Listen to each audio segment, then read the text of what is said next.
Yo, yo, yo, yo, yo. What's up, Uncommon Commentators family? Welcome back to another episode of the Uncommon Commentators. I'm your boy, Antoine. This is my main man, Garrett.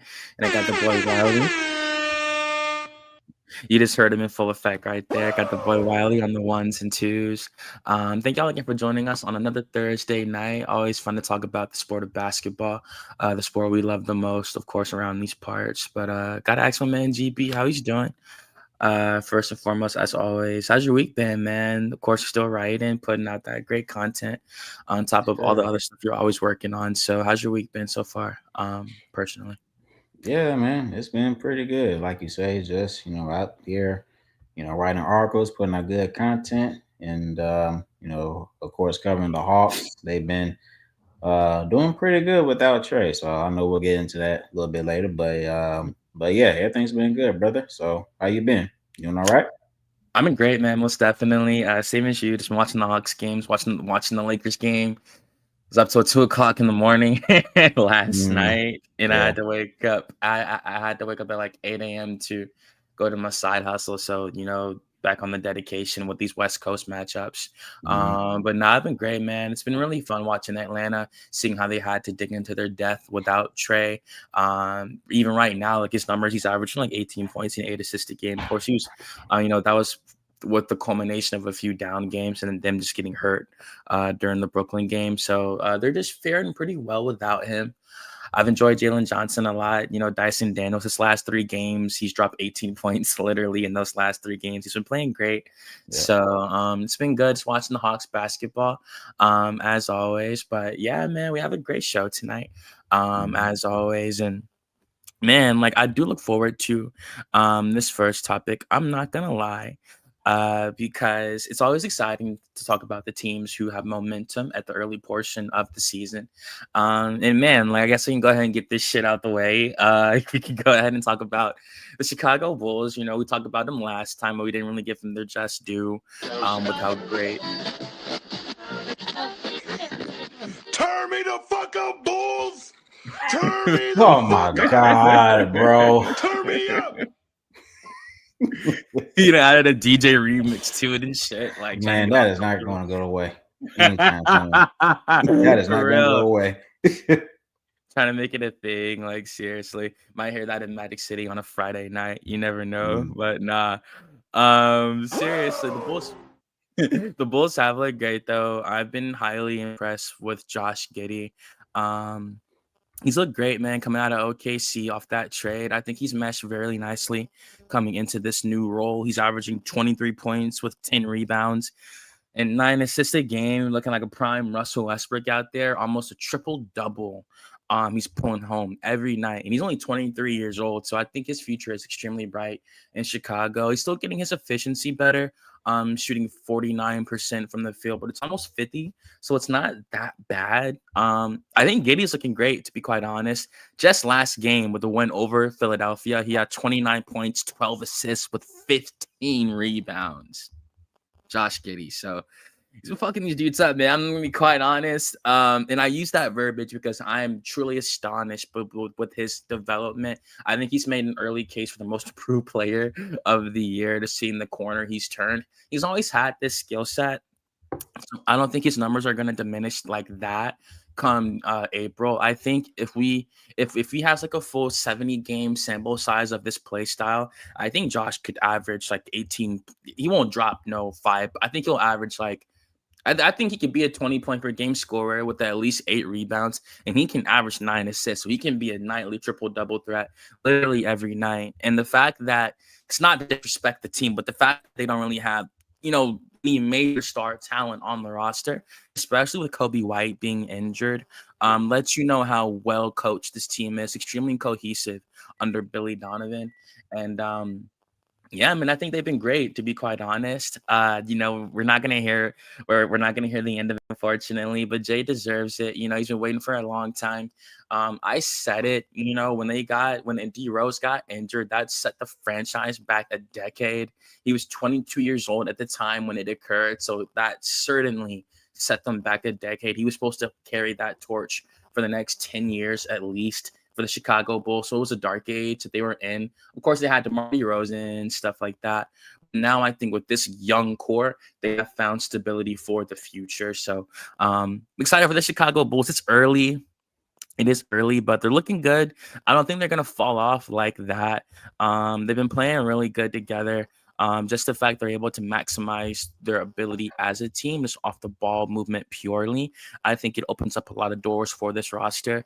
And in their next few games, they got some tests. They do play the Cavs, the Spurs, and Detroit. But before that, they play the Bucks, and after Detroit, they play Utah. So I think in those games they could at least go like 3-2, maybe something like that. So I'm interested to see how it will go. But how do you feel about this Bulls team thus far? And how far do you think they can go, at least from what you've seen at this early portion of the season? Yeah, they're currently number one in the East, and I was very, very shocked that they start off the year off this well with 6-1. Really, it should. That they should have two losses because we should have won that game. But you know, a win's a win. You know what I'm saying? So no, I ain't throwing no shade. Jay, I know that you're listening, so I just want to say, the win's a win's a good win. So proud of you guys. But no, um, no, the Bulls, like I said, they're looking very, very good. And for them to start off the season, 6-1, I think that if they're able just to keep doing what they're doing, then they're definitely going to be a playoff team. And really, it wouldn't surprise me if they're a top six seed. But like I said, that's if they're continuing to play the way they play. I know it was early, so of course we just have to see how the rest of the season carries out. But if they continue to do what they do now, then I think they can make the playoffs as a top six seed. And like you say, I know that they haven't really been a good team for quite some time. They've had talented players on the roster once before with the likes of Zach Levine and DeMar DeRozan and Alex Caruso, but they just never been able to really build cohesion that would work, that would help the team succeed and take them to the next step. So, but now it seems like they're, I guess, building players that work together, that are in a better fit per se. They don't have really big names on there, but the likes of Josh Giddey and um you still have Nikola Vucevic, and um you have other guys. So you added Isaiah Okoro, and you still have Kevin Herter. So guys like that, it just seems like they're a more better fit, and it seems like that they built some sort of chemistry compared to last season. So it seems to be working. But like I said, 6-1 is a very impressive start for the Bulls team. So like I said, we just have to see how everything plays out. But hey, it's a really good start. So I have Mhm. to give them credit. And like their depth as well, with players like Matas Buzalis, who's playing great in his second year already. I think his athleticism, his confidence. He was confident from day one at the draft. Calling out Zachary Risache for one-on-ones and stuff like that. But I think to see his game translate in his second year, the way that it has, averaging 15 points with 5 rebounds, I think he's playing really good already. And it's just the way he's taking the ball to the hoop, his efficiency as well. I think he's getting better as a shot maker. I'm excited for his future. They also got Red Velvet, Kevin Herter, the former Hawk, as always. He's averaging 12.9 in his 3-point shooting pocket. He's looking good too, playing about 25 minutes a game for Billy Donovan. So I think they have a good young core for the future. I am excited to see what they can do. And like I mentioned with the coaching, I think that's going to keep them afloat, keep them disciplined, keep them sharp, so they do remain in the upper echelon of the Eastern Conference, at least in that 6th seed. I do think it can be a playoff team. It's just when it hits the playoffs and like you need a big shot maker, like that's what we're gonna see, what this new Chicago Bulls generation is really made out of. So shout out to Jay. You got a core, you got a team. We'll see if Josh Giddey can make the All-Star team. I wouldn't put it past him. If they're like a 3rd or 4th seed and he's still by like, because December's next month, by the end of January, if he's still averaging around these kind of numbers, like I said, like 20 points, 8 rebounds with 9 assists. I know he's averaging more than that right now, but if he dwindles down to that, I definitely 100% think he can make an all-star team. So moving on, To another surprise, the San Antonio Spurs, they've had their best start literally in franchise history. The George Gervin days, David Robinson, TD. It's pretty crazy. Even with Kawhi Leonard on the team in his prime, they never started out this good. So that does let you know how good Victor Wembanyama and this young core is. I really do feel that way. The 5-0 start was lethal. I thought they looked great in those first few games. Of course, they're 5-2 now. They just lost their last game to the Los Angeles Lakers last night, but that was an absolute thriller. Wemby fouled out. That was a great game, so you can't put it past them. But I think the fact they're 5-2 this early is definitely a telltale sign that they're about to be really, really good this season. I'm really excited for Wembanyama, and year 3 this is for him. He's already averaging like 27 points and 14 boards. He's 21 years old, so I'm not gonna act like that's normal. Dylan Harper, I'm not worried about him and his health issues. He's out for a little bit, but I do think he will make his presence felt at least post All-Star break. I think he's going to come out really, really strong. His last game, he had 12 points and that loss to the Phoenix Suns. So I'm still really excited for him, most definitely. But I think just with the roster in general, like Devin Vassell, Stephon Castle, the Georgia native, of course. I'm really high on this team. Mitch Johnson, their new head coach. He's really, really good. I think he's really good. And I think it's the future with Brian Wright as the GM, with all their draft picks. I think they're bound to at least be competing for a championship. In this Victor Wembanyama era, it's literally inevitable. I don't think that's a hot take. They're definitely going to make it that far. But with what we've seen right now, I'm highly impressed. I do think Victor's going to be an all-star this year. And yeah, they play Houston in their next game. So they got a big test coming up, facing some superstar talent and Kevin Durant. They also got Amen Thompson, and Victor has a test in Alperen Sengun. So I do look forward to that. But how do you feel about this young San Antonio Spurs team with the phenom Victor Wembanyama in his year 3? Yeah, it's not really surprising to see Wemby perform at the level that he is.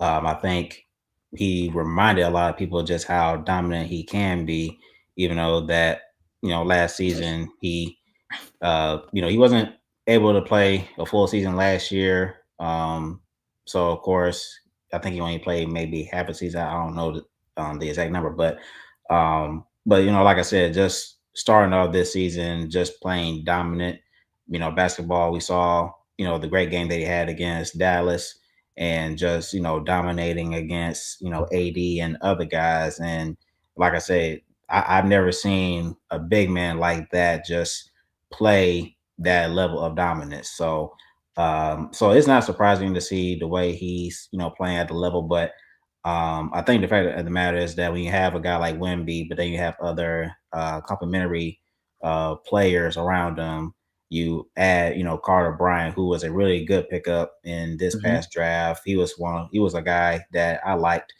for the Hawks to get. And then you also have Dylan Harper, who's going to be out, for a while, because he's injured as well. But the fact of the matter is just that they're still a very young team. So Mitch Johnson that you mentioned, he's still building this team together, and I do like his approach. How he's able to coach the players and get them focused. And, Mm-hmm. I think he brings those same tangibles as Coach Pop in terms of just like making sure that Fundamentals. fundamentals, exactly. So making sure Fundamentals.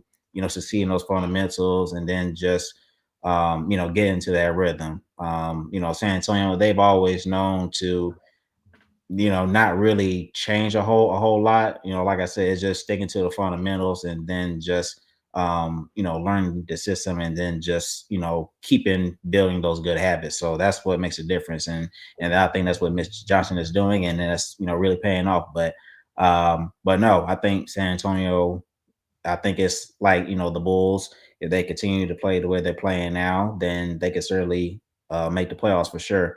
And I'm pretty sure that they're still building. This is not, a final piece to the puzzle or anything like that, because we still haven't seen De'Aaron Fox. Yep. So I know we saw I know we saw a little bit of him last season, but with this season, we haven't seen him yet. So hopefully, when he comes back, we'll see, more, production and better outlook for this team. Because, like I said, we thought just seeing Wemby doing, the way he's playing right now, just imagine having Darren Fox come in, a guy who can, score, 20 plus points and give you some playmaking as well. So, and even for me, even my own eyes, I've seen Darren Fox and Wemby play, with each other. And, that's really going to be a dangerous, duo, not just Mhm. in the West, but in the entire league. So hopefully Darren Fox will be able to come back soon, and then they can take that next step. But yeah, I think for the Spurs, I think they're in a really good position. So I'm excited for them. So I think just to see Wemby along with the other young guys, with Dylan Harper and Carter Bryant and other guys, I think this is a team that's going to be really good soon. So hopefully, they get some guys back and take that next step. But yeah, so far so good. Mhm. Yeah, man, and even then, let me ask you, because you said like it's a young team. They got a young head coach. His name, this dude was born in '86, man. This dude was born in '86, yo. Come on. Seriously, LeBron is older than him, and LeBron is still playing. Yep. For Yeah, real. man. Come Yep. on, man. Seriously. I did want to ask you. Um, it's 2025 right now. You know that they're obviously looking really good.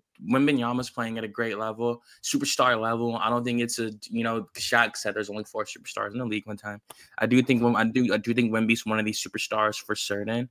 Uh, when do you think they could possibly compete for a championship? I don't think it's a hot take to say, God forbid they get injured, because you know how Wembanyama had caught those blood clots. Unfortunately, they set him down the rest of the year.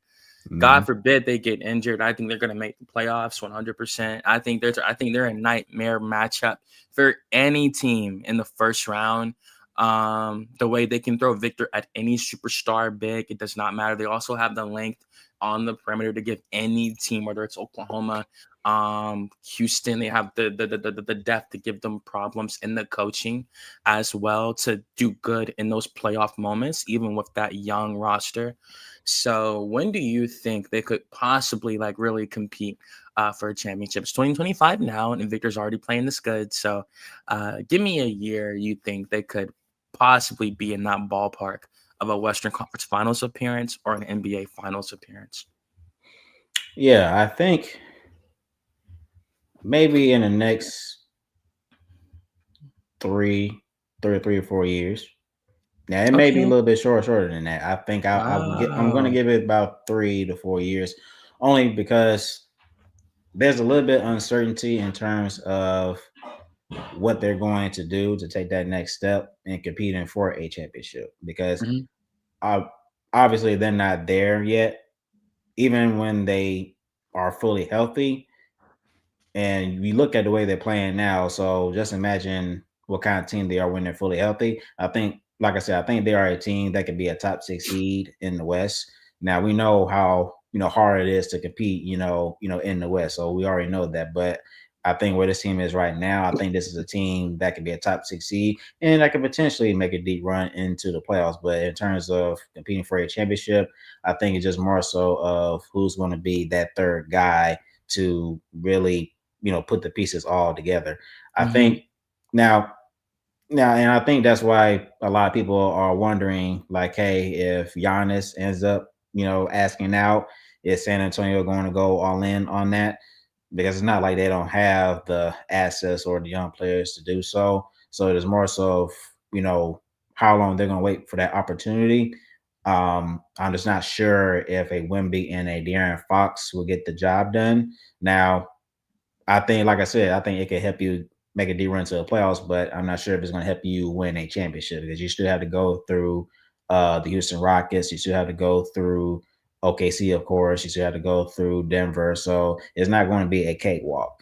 Now, I will say it may not, and look, it may not even take them an actual third star, meaning I'm not saying that they have to get a guy like Giannis's caliber for them to compete for a championship. Because for me, just by looking at how dominant Wemby is, and how unstoppable he is on both ends of the floor, it may not take a guy like Giannis to compete for a championship. Of course, you want to, compete at the highest level as you can. But like I said, even if they don't get a guy like Giannis, they could, get a guy that's maybe a tier or two down, an all-star type of player. So like I said, it's just a matter of, who that third guy is going to be that would, help them, help them compete for a championship, being that glue guy. So that's the only thing that I'm looking for. But I just think that where they are right now, and like you said, God forbid nobody doesn't go through serious injuries like Wemby or Fox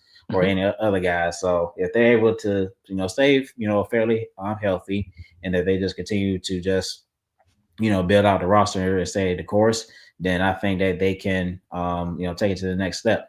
Um, but no, I think they're on the right track. So we just have to, you know, keep on track and see where they go. So I think, Mhm. yeah, 3 or 4 years. I think that's when they can, compete for a championship again. So Okay, 3 4 years, and I think that first appearance is. I can say it's a cliche. It's going to be the first of many, but I think it's bound that they're going to bring it home 100%. You can't have mhm. a player like that with that kind of potential and not win a championship, especially when he's good on both sides of the ball. People don't understand how rare it is to have a two-way superstar, who's really good on both sides of the ball like that. Really sets your team apart when they set the tone like that. But moving on to the last biggest surprise, I guess you could say, of the first segment. We glossed over it with the Spurs, but Los Angeles Lakers are 7-2 right now. Um, some people would be kind of surprised with how they perform given the new acquisitions they've had, like Jake LaRavia, like Marcus Smart, DeAndre Ayton. All three of these players have played great. Marcus Smart had a little bit of a fumble last night for those that did watch that Lakers game, unfortunately. You gotta be completely out of bounds. That was For the crazy. That was crazy. But yeah, For real, man, yo, that was that shit was great. Like, see, it was just for me, like when they showed it on the replay, and like only his left foot was behind the line, and he just fucking chucked this shit. Like that's yeah, just man. so.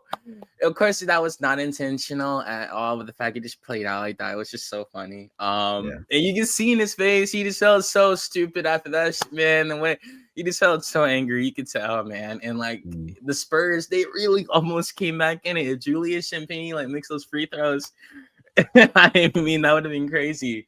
Yeah. Um, but yeah, they defeat the Lakers. I mean, yeah, they defeat the Spurs. It was like it was a close game. They beat them by two, like 118 to 116.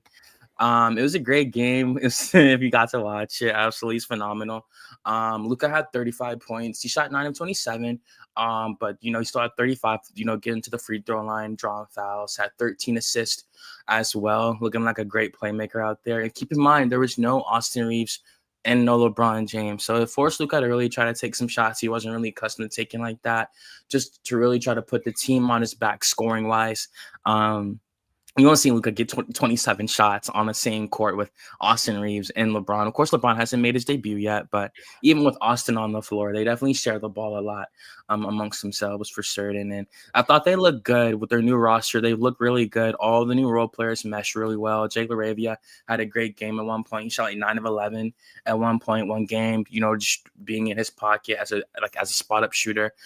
He's really close with Austin Reeves. He helped recruit him to the team. And him and Austin, they both shined that game when Jake did have 25. So it was a breakout game for Jake, but it's really good to see him pass that test that he can fulfill that role of a spot up shooter. I don't think that was like a comeback to earth performance for Jake last night, because he shot like he didn't have that good of, he shot like 3 of 9 and 1 of 5 from 3. It wasn't that good of a performance for him compared to his last few. But I think that was him having to try to create more by himself, with no Austin Reeves by his side. When Austin's in that playmaking spot, he definitely likes to get the teammates involved a little bit more than Luka likes to. So I definitely think when Austin comes back, that's gonna help Jake get back to just getting in a better rhythm with his jump shooting. And DeAndre Ayton, I think Luka has worked wonders with him. Chris Paul, we saw what Chris Paul was able to do for DeAndre Ayton with their short time together in Phoenix, and just getting in that pick and roll. Luka Doncic has done so much for DeAndre Ayton. The way he's able to slip down to the paint, he's still really athletic, moves his feet really well. His offensive instincts as well with tipping the ball, like he's always around the rim, has a great nose for the ball, and it has to be when you got someone like Luka who's gonna pull it up whenever he feels like it, you know. So I think they've been a great pairing together. It's been 9 games, about to hit that 10th. They play the Hawks on Saturday. We're gonna see how that goes, most definitely. So, but yeah, man, I think the Lakers have looked really good. LeBron has not touched the floor at all, and they've looked great on playing defense. Their offense has moved really cohesively. I like JJ Redick. In his second year. He's looked really good. He holds them accountable. Even if they're up, he will call a timeout if he sees something he does not like. So I think just everything is working out in LA right now. And, they're kind of a surprise because it's just really how good they've been performing. I think they've looked like really good. Like the games that they lost, some I feel like they were just lessons that they could learn. And even like when in the Portland, when I enjoyed that a lot because they didn't have Austin Reeves, Luca, or LeBron, and they still look great beating a team that didn't have DJ dropping 33 points. So I think the Lakers stuff look really good. With what they've had so far. And this is with LeBron on the bench the entire time. So these are strictly the Luka Lakers. We'll see how LeBron adds to the team when he comes back from that sciatica. We saw that Shams Charania did report that he is getting back to 5-on-5 play. So hopefully he'll get back, by January, something like that. But the longer he sits out, like it's going to be really hard for him to try to get a contract extension. And I mean, hey, man, like I'll give it to Wiley, like he's here. Obviously, LeBron is still a great player, but the best ability is availability. And he's been hurt, and he could come back, play like 2 weeks, and who knows, he might have to take another 2 weeks off because he's putting that much wear and tear on his body after 23 years in the NBA. So it's an interesting season, but the most encouraging thing is that they're playing good with the roster that they have, that they will have for the future predominantly. So how do you feel about the first 9 games of the Lakers? And do you think Luka? He's been putting up MVP numbers. He averaged like 41 points a game right now. So how do you feel about Luka's MVP chances? And how do you feel about the Lakers thus far with this new roster? Yeah. Yeah, I mean, Luca, does what he does, so it's not surprising for the numbers that he puts up. He had 35 and 13 and 9 and 5 steals. Yeah, Didn't even 35 mention points, steals. 13 assists, 9 rebounds and 5 steals and 2 blocks. So he was pretty much doing, everything on the floor. But like I said, that's not surprising coming from Luca. And I think he, can, at least finish in the top 3 in the MVP standings. Of course, we all have a pretty good idea as far as other names that could be up there, but just the way he's performing right now, I think he could, finish in top 3 or be in, take the lead in the MVP running. But other than that, I mean, it's not really too surprising. I think the Lakers, they've been, pretty well coached ever since JJ took over as a head coach of the team. And, I think it was a little bit concerning for me as far as how they were going to make up for the lost depth that they had, compared to, last season. I think they, lost some key players, and how they were going to make up for that, I wasn't sure then, but I mean, so far they're 7-2, and DeAndre Ayton, he played pretty well that game as well with 22 points, 10 rebounds, and 2 blocks. My only concern for Ayton, as I said before, previous time, is he going to be able to be consistent? So it's not that he can't put up, big numbers like that, but it's just more so of like, can he be consistent? Because if Lakers are going to take that next step of making a deep run into the playoffs or even competing for a championship, if they have the right mindset to do so, then um, I think, Aiden has to be consistent. So hopefully he'll be able to, carry that momentum, as long as he can. But no, I think it was a good win. Like you say, that whole thing with Marcus Smart, it was just crazy. And they almost lost, the game. They almost gave it away. But they were able to hang on. But no, like I said, it's not too surprising for the Lakers. They've been playing very well. Austin Reeves, he was playing very well the start of the Great. season as well. So he was playing almost just as good as Luca. So he was putting up big numbers as well. Yeah, yeah, man. So, but yeah. So hopefully, Austin Reeves will be able to come back, and of course, the Lakers they will be able to, continue, get back to doing what they're doing.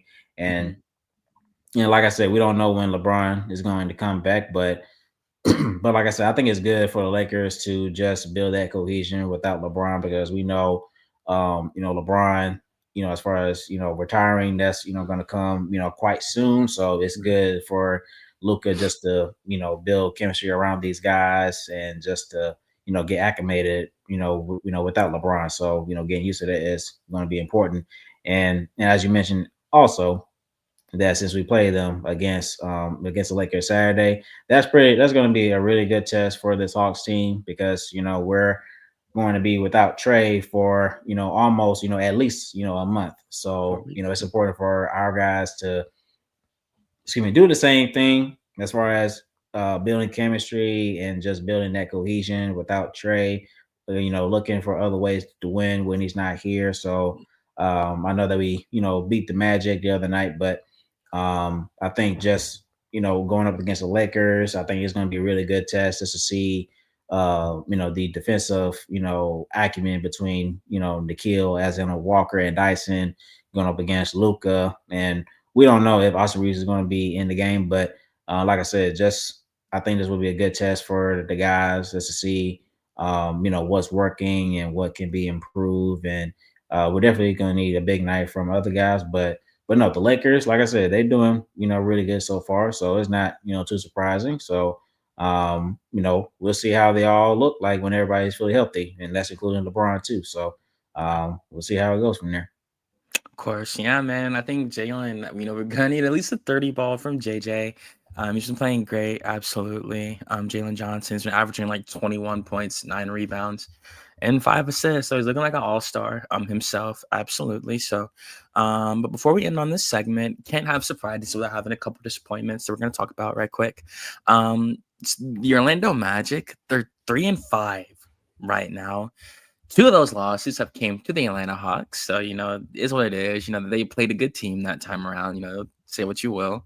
But I think Jamal Mosley might be out of a job relatively soon. I've been reading a lot of Magic Twitter. People are not high on Jamal Mosley like that at Mm. all. You have Franz Wagner and Paulo Banchero, Jalen Suggs, really a relatively healthy roster, and they're just not able to get it done. He's trying to hold his players accountable defensively, but I think this is really a product of them of him losing a locker room. I feel like just the way he's not able to command that intensity out of his players. I think if this Magic roster had like an Ime Udoka type of figure in that locker room, someone who really knew what to do. Not trying to disrespect Jamal Mosley or anything like that, but someone that just really had more experience than him, especially coaching younger teams, like how the Magic are. They're like the fifth youngest team in the NBA. So I do think that a change of coach, just a new culture in the locker room would benefit them. They beat the Wizards, beat the Hornets, but lost to the Pistons, lost to the Sixers, and to the Bulls. So they're beating the teams they're supposed to. You can give them that. But they're not looking like the team they once were allowed. The last couple seasons at least. Making the playoffs and stuff like that. So, yeah, man, like it's unfortunate because their team, Boncaro is averaging 23 right now and 9 boards. Franz Wagner's also averaging 22 a game. You have two players in their early 20s averaging over 20 a game, and they're both there for the future. So, just want to get your quick thoughts on the Orlando Magic, a rival of ours, and what do you think's gonna happen with them at all? Yeah, man. Starting off at 3-5. I mean, many people thought the Magic were going to be a top four seed in the East, and that could still be the case. I know they're not where they are record wise, but yeah, it seems like they're just out of sync, really on both ends of the floor. It's shocking that they're not playing, as well as we by as many people expected because despite them not being a really good offensive team because they always been a bottom tier, offense as a unit. They've been like a bottom five offensive team, but their calling card has always been on the defensive end, so they've always been an elite defensive team, and it doesn't seem like they're that same team now. And many people saw you know us, outscoring the Magic, blowing them out by, 20, at least. So, even for me, I was shocked that we were beating them like that That bad. I'm much. just like, Yep. normally the Magic, they've always given us problems, before. So they've always given us a tough game. So Mhm. just to see us beat them, being up by 20 and stuff, it's just like, wow, there's something that's really off. And like you say, Jamal Mosley, I mean, I think the Magic know that they are a team that can make a deep run into the playoffs, and some may think that they can, compete for a championship. And for me, I think they're just as good as a Cleveland Cavaliers team or a New York Knicks team in terms of just their potential and what they're capable of doing. But the fact of the matter is that they're just not there. And even with Desmond Bain, it's not surprising that that connection with the other guys is not starting off on a good foot because I had questions about whether or not how was that going to work when you have other two guys that demand the ball in Franz Wagner and Paul Banchero. So it's just more so of how he was going to fit into everything. And so like I said, I just think that they have to have a head coach that is going to, command, what he's asking for. And I'm not sure if the players, have that respect for Jamal Mosley. And don't get me wrong, I think Jamal Mosley has done a really good job with this team, over the past couple years, at the very least, to where they've been able to, make the playoffs, once before as a top six seed. I think that was 2 seasons ago, if I'm not mistaken. But like I said, with them being 3-5, it's not the start that they were expecting. So hopefully they'll be able to, right the ship and hopefully go on a little winning streak to help them, get back into the winning column. But yeah, it's not the start that we've expected. So hopefully they'll be able to, fix it. But of course, if things continue to go down south, then we know how this goes. It may be time for looking a new head coach. So we'll see. Mhm. No, I mean, I agree with you 100%. And man, it's unfortunate, because obviously, like, I never want to see a black man lose his job. I'll be quite honest. But I think it's kind of the situation where, with Jamal Mosley, like he had a professional career from 2001 to 2005. He never played for an NBA team. So this is a situation where the players had no idea who he was when they first got the job. Now, he's been there since 2021. Obviously, they made the playoffs with him as their head coach. But I just think that like I think we're just with the youth of the team. I really think that he's lost this locker room, and you can see it on the floor when you have a player like Jalen Suggs and at the point guard, and like in like they're still struggling so bad on defense. So we're gonna see what happens, but I'm wishing him nothing but the best for certain. And we can't end on disappointment without talking about this team. We're talking about this shit since like 2019 at this point. The Los Angeles Clippers, even tonight they're playing the Phoenix Suns. Kawhi Leonard is hurt. James Harden's been playing great. I'm not gonna be unfair to Harden. He's been playing really good. But what do you think about the Clippers right now? And like, do you think this is like the end of this whole Kawhi Leonard era in Los Angeles? Yeah, I mean, the Clippers, I think that they can be a top five seed in the West just by looking at the additions that they made in the offseason with the likes of John Collins and Brooke Lopez and Bradley Beal. But the Clippers, they've honestly they've been a disappointment for me for quite some time.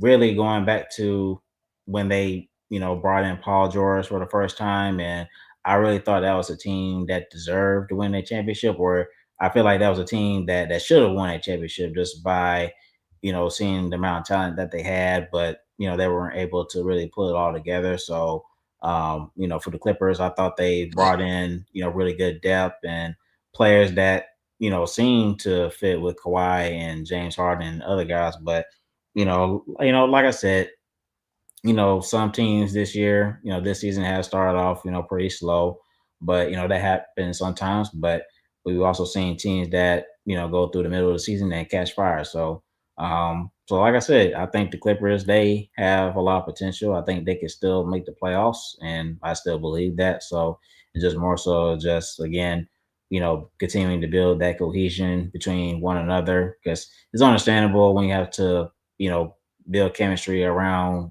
guys, such as Bradley Beal and John Collins, and even for Brook Lopez. So, um, you know, that happens sometimes. So hopefully they'll be able to, build that chemistry quickly and put together, a win streak just to, help them get back in the win column. No, I agree.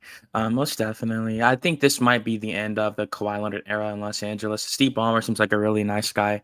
But man, if Kawhi plays under like 50 games this season, I just don't see why you'd want to run it back. I get it. Like he has a pretty lengthy contract with the team, and but I just think, and even that being said, it'd be hard to trade him, seeing how he's 34. He rarely plays.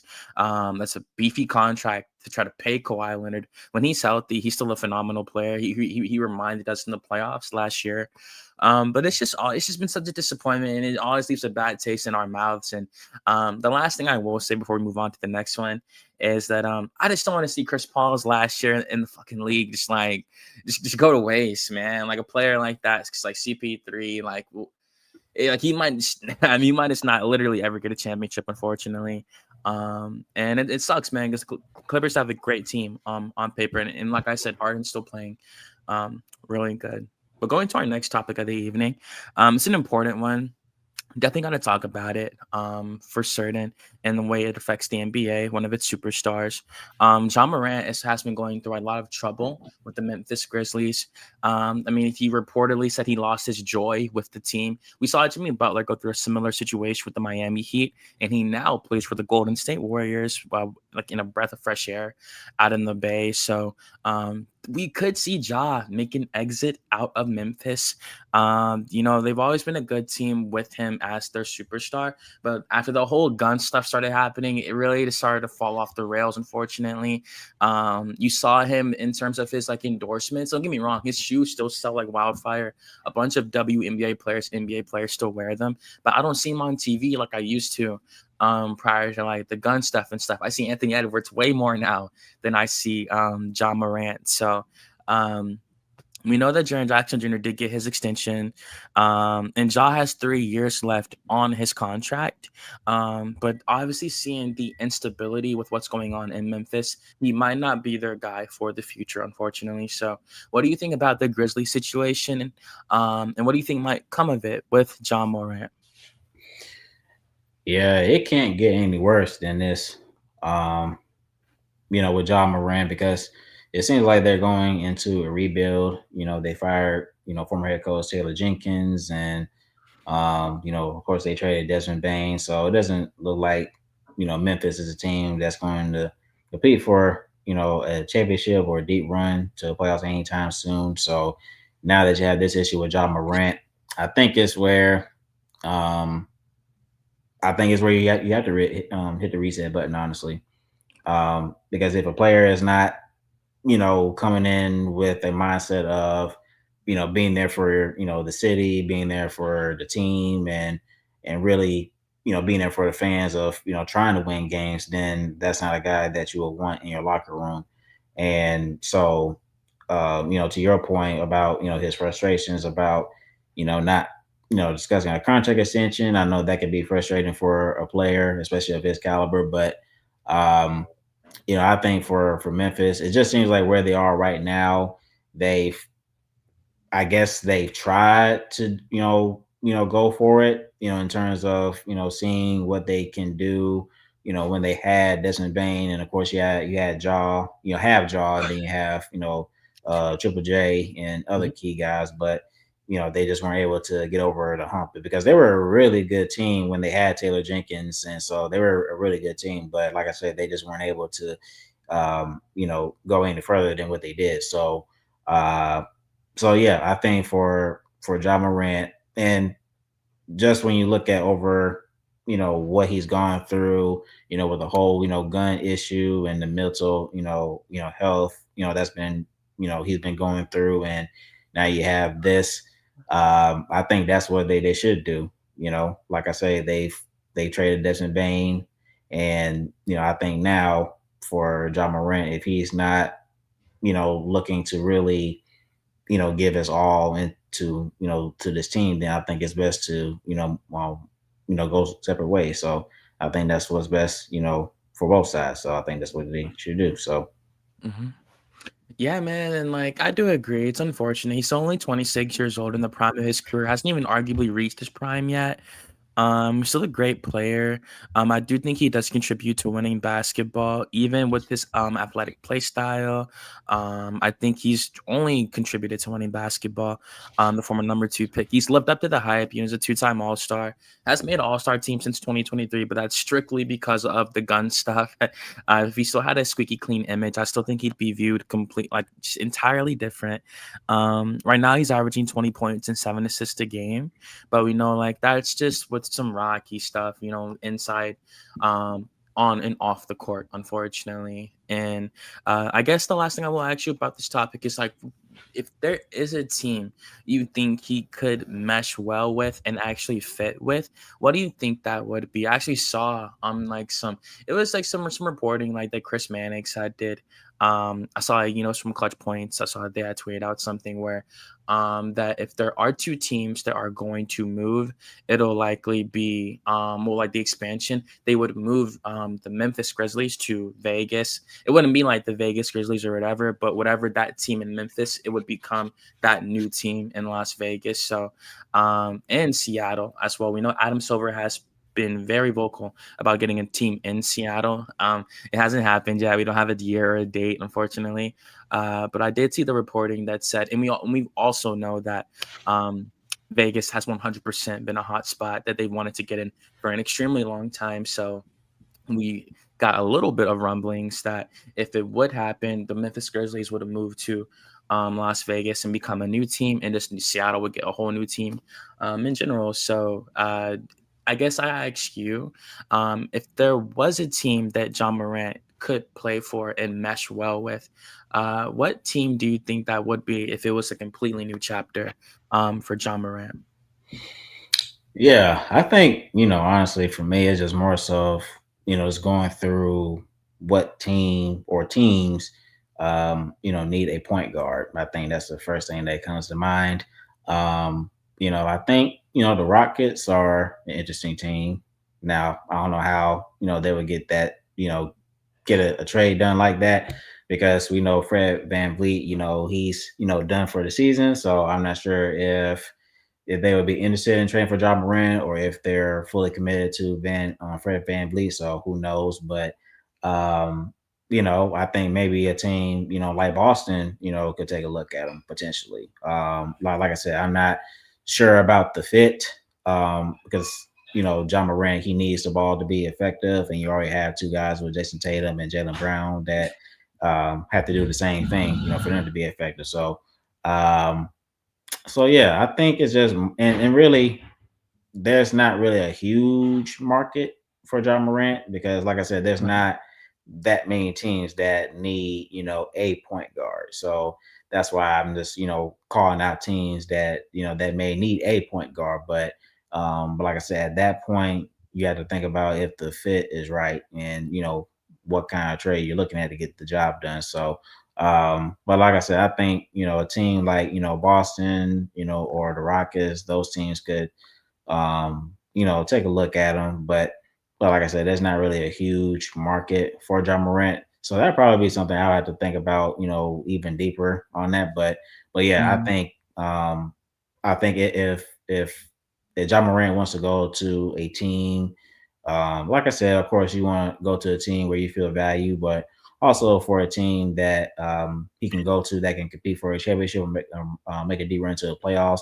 I think the Rockets is the first team that comes to mind, but I know the Rockets, they can't really make a deal like that right now, just based on the rules of making trades and the situation that they're in now. Um, so like I said, realistically, that may not work, but I don't know. That's just something we just have to see further down the line. But yeah, I think the Rockets and Boston, those are interesting teams. So I'm pretty sure there may be other teams out there, but no, I think yeah, like I said, I think it's time for both Morant and Memphis to go their own ways. But yeah, Mhm. well, yeah, I think those are interesting teams to look at. Right. And I only mentioned the expansion stuff. Great answer, by the way. I only mentioned the expansion stuff because if the Grizzlies lose Ja, like that's a lot of marketing you're losing for the Memphis Grizzlies. It's already not that big of a market, unfortunately, down in Memphis, Tennessee.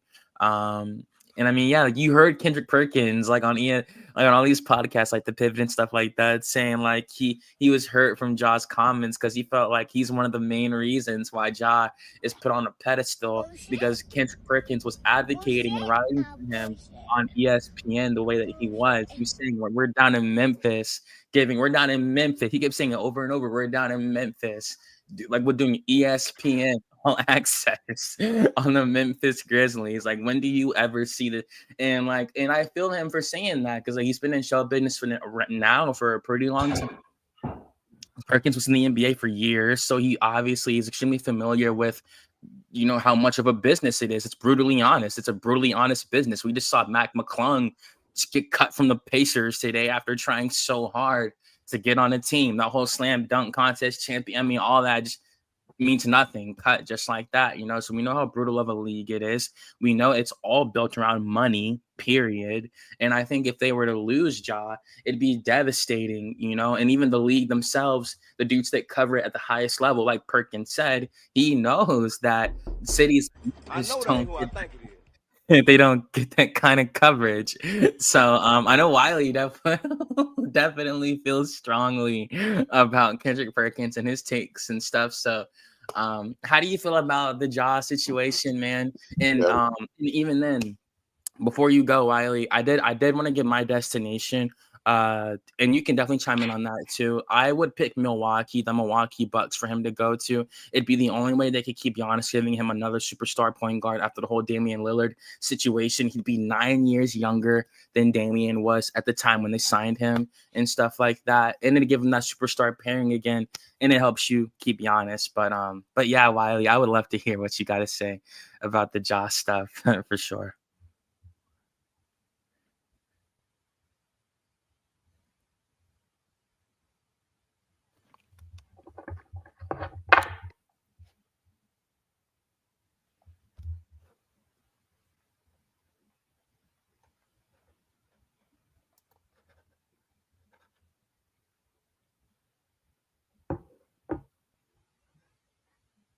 Hey, Garrett, can you hear Wiley? My bad. No, you're My fine. damn You're mic. good. My You're damn good. mic was muted. Okay, You're let me fine. rewind back. So, if memory serves me correctly, Memphis has been a good team prior to John Morant getting there. The whole grit and grind team. I mean, Memphis has been a spot for basketball for quite some time now. The shit just didn't happen because Kendrick Perkins got his fat ass up there and said, "Oh, we should go to Memphis." No, motherfucker, Memphis been popping. Memphis is a great city. Period. So it's not like you had to fucking drag ESPN to Memphis to be like, oh, we need to shine a light on John Morant. John Morant had his own. He brought his own light with him. If you watch John Morant when he was at Murray State, Right. all the way until now, like John Morant is the reason why eyes are on John Morant, good, bad, or indifferent. So that's why I was ready to fight you just a while ago, sitting here agreeing with Kendrick Perkins. No, Fuck all that. Kendrick, you ain't do none of that shit. So you cut that shit out.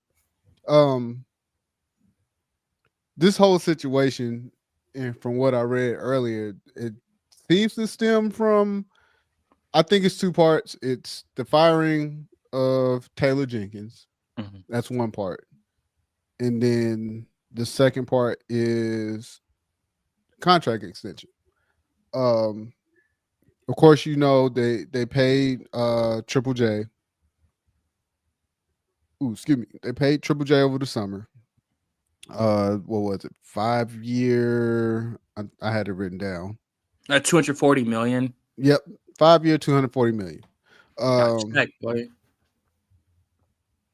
For Ja, had he not missed so many games last season and was able to get all NBA honors, he would have got an extra 40 million. That 40 million would have been tied into would have been able for him to get a supermax. But right now, if next summer, if he was to extend with the Grizzlies, it'll be 3 years, 178 million. So I think those are the two things that are the trigger points of this whole beef feud, whatever the fuck. Him saying that he lost his joy, he's pulling the page from Jimmy Butler. You mentioned that earlier. We all the writing's on the wall with all this stuff. So my thing is for Ja, you need to get out there and just go hoop. At the very least, get out there, go hoop. Fuck all the it's been public. You've publicly put it out there that you have issues with the organization. It's whatever. The organization is like, yeah, we're going to keep this under wraps. We want to handle this in house. Yep. The best thing that you can do is go hoop, go play ball, buy into whatever fucking system that the coach has for you and the team, and that's pretty much all you got. Because eventually you're gonna fuck your stock over in the long run. Now, any team's gonna go and grab Ja. I mean, who wouldn't? We know that we've seen what he can do. We know that he's athletic, streaky shooter, but nonetheless, he is somebody that you don't mind having on your team. As far as who would be willing to trade, again, anybody would be willing to trade for him. A likely destination for him, oof. It's hard. That's what I think. I've seen all. That's why I say. all That's why I kind say of- it's a limited market. So yeah, and not I've seen many all teams need a kind point of. guard. I've seen I've seen some of the teams that they were trying to put him with, or they said that could possibly get him. I saw one about the Timberwolves. I even seen one with the Hawks, and I was like, why the fuck would the Hawks go get him? Nah, we good over here. It's all right. Nah, we good over here. Got our point Look, guard already. you say that until y'all start having injuries. You know y'all injury prone. Nah, you bro. know Atlanta injury prone. Goddamn it. Yeah, I know. Look, let's not act like we haven't seen it over the years. But all jokes aside, it's definitely hard. Like are there teams that can use Ja Morant right now? Absolutely. 100%. You mentioned the Rockets. They can definitely use a point guard, but with his salary, that's not going to work because you're going to end up completely getting that team. Where would I, if I can choose a destination to put him in? Ooh, I did see someone say the Kings, and I was like. I think he wants to win though. Like he wants to win. He wants to win. I don't think everybody really wants to win. Everybody wants to win. Yeah. Right. Everybody wants to win, but he ain't got no leverage. So you gonna get sent wherever the fuck I send you. I mean, that's like, pretty much how it works. Now, unless you it'd be different. Durant, LeBron James, if you up, that kind of caliber player, then yeah. But other than that, I mean, you giving Memphis, this team, some trouble before. So You know, it's not like we're just gonna bless you. Like, hey, we'll do this favor for you. No, wherever you go, that's where you're gonna go. So that ain't. There's no negotiation in that. PR has been hustling that ass off for you. So at this point, the organization like, hey, wherever we decide to see you, that's where where you gonna be. They might be spiteful, yeah, especially seeing that's not being spiteful. That's not business. That's not. Yeah, that's I mean, business. You know how this works, Antoine. Come on now. I mean, but because I mean, yo, you know how this what works. you're doing if you're sitting him out there to a team that you know is not. I mean, yeah, he could like contact his agent and try to get a buyout that off season, try to get to a new team and stuff. But I think these are human beings too. Like these are human beings too. Like up in the front office, they're human beings too. Like okay, you don't want to play here, fuck it. Yeah, but I'm saying, organizations are going to do what's best for their organization, whether it's the organization that's trading Ja Morant or whether it's the organization that's receiving Ja Morant. Yeah. The issue, like I said, the issue is if Ja Morant wants to be traded to a contender or a decent team, he has to get out there and go hoop. Like stop all this bullshit with the back and forth with the reporter. Like go out there. I'm not telling you to be fucking squeaky clean, but go out there and be Ja Morant. Go out there and hoop like we've seen Ja Morant hoop before. Yeah. So that's my thing. You're right. Yeah, that's how it works. You know, you just got to go out and play the way we know you can play, and then take it from there. But if and really that goes for any executive where you're not, your job is not to help satisfy the player that you're trading. Your job is to make the team better, best way you know how. So yeah, they may have that conversation where it's like, hey, yeah, we may take you to a team or send you all to a team that you may like, but at the same time, if this deal is going to put this team in position to be better in the near future, then that's what I'm going to have to do, because that's what you're getting paid to do. You're not here to satisfy a player, so that's part of the business. So who has the money makes the decisions. Yep. Absolutely. Whatever deal makes the most sense, and that's what it's going to be. That's how it works. No, for sure. No. Yeah, I get it. Like both reasons are logical. I'm just saying we've seen instances where Nico Harrison will trade a Luka Doncic, hold a press conference. That's not happening again. Yeah, that's not. Let's not. Gain and Antoine. That's not. Couldn't win a championship. That's not even the same thing. But I'm saying that's not even the same. I'm saying no. Wait. I'm not just saying that to say that. I'm saying that like, even though these men, of course, there are executives, they're $1 million professionals. I understand that they are still humans at the end of the day. They're gonna feel somewhat burned. You're gonna put us in all this trouble, with the gun stuff, and then you have an attitude, and we're still paying you millions. And like I do. You think I'm finna feel sorry for I'm not saying they're gonna like that. I'm saying it's 100%. They feel something 100%. That's all I'm saying. Like as human beings, also, Ja Morant put Ja Morant in this position too. Yeah, so I mean, Luka just woke up and found out he got traded to the Lakers. So nobody didn't know that trade was even coming to begin with. Not happening. So yeah, that was a curveball. So if that happens again, then goddamn something. Yeah, we need to invest. Hey, we need to put an investigation. We need to get the FBI. Hey, you want to do some investigating? Do some investigating on this shit. Yeah, like I mean, in terms of any problems, Luka has given with the Mavs, it's just having to do with his weight and just not giving much effort. I do think it was a culture issue too, though. I think like it's the stuff Nico. Yeah, but I mean, it's nothing compared to what the issues that Ja Morant has for sure with the gun stuff and like and I definitely I understand that.